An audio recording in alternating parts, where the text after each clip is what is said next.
हर साल की तरह इस साल भी कवरियां लेकर आए हुए सभी भक्तों को सावन की ढेर सारी शुभकामनाएं एवं बधाइयां देते हैं। पावन पर्व पर आप सभी नगर वासियों को डीजे वीरू बाबू उचहुआ बाजार आजमगढ़ की तरफ से हार्दिक शुभकामनाएं। आप सभी से निवेदन है कि कृपया करके डीजे के सामने से हट जाएं, नहीं तो हार्ट अटैक भी आ सकता है, तो सावधान हो जाएं। वीरू वीरू वीरू वीरू वीरू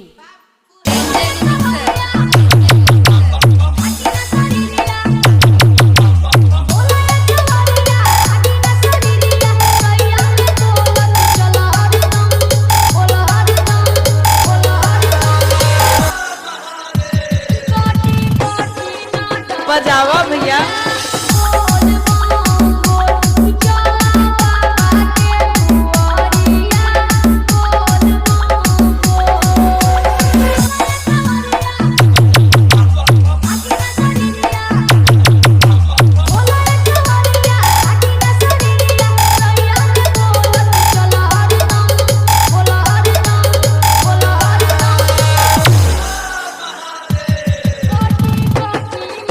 बजावा भैया।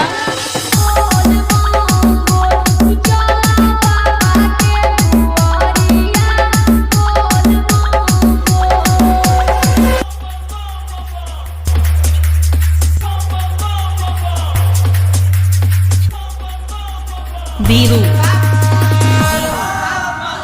वीरू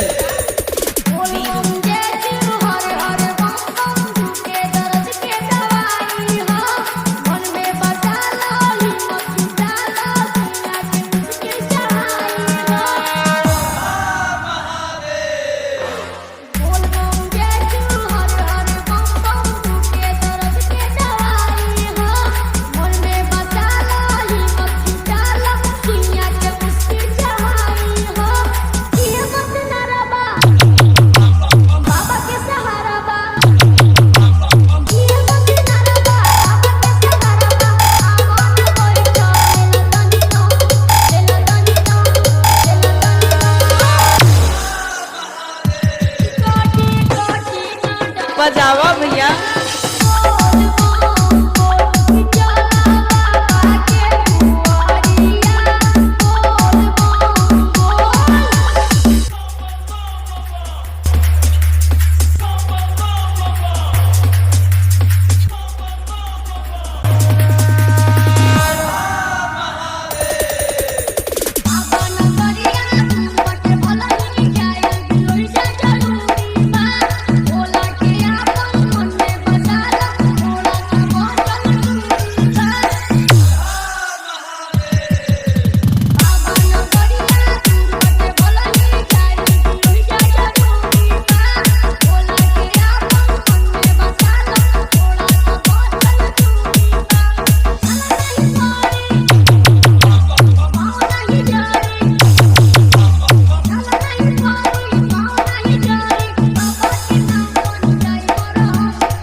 बजावा भैया।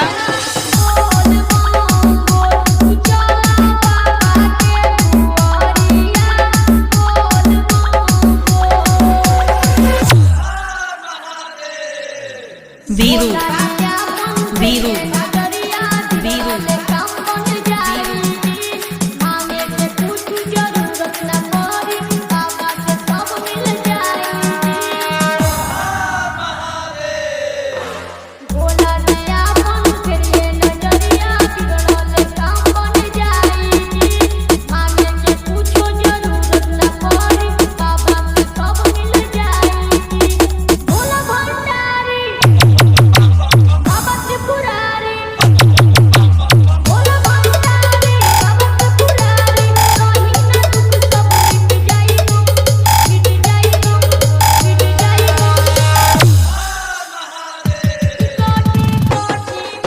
बजावा भैया।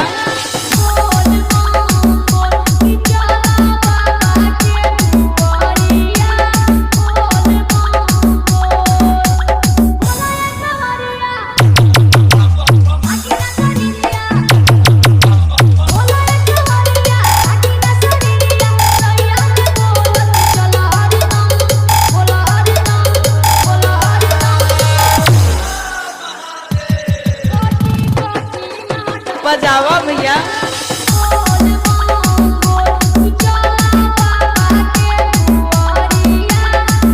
डीजे वीरू राजा साउंड टोलपुर ऊंचा हुआ बाजार आजमगढ़। Mobile number 73 48 19 39 56।